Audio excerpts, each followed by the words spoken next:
అమ్మా భవానీ లోకాల నేలే ఓంకార రూపమమ్మా, తల్లి నీ మహిమల్ని చూపవమ్మా.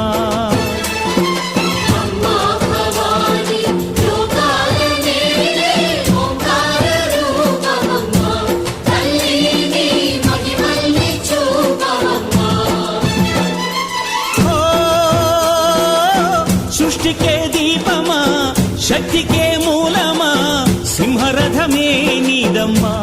అమ్మ దుర్గమ్మ భక్తులను దీవించుమా.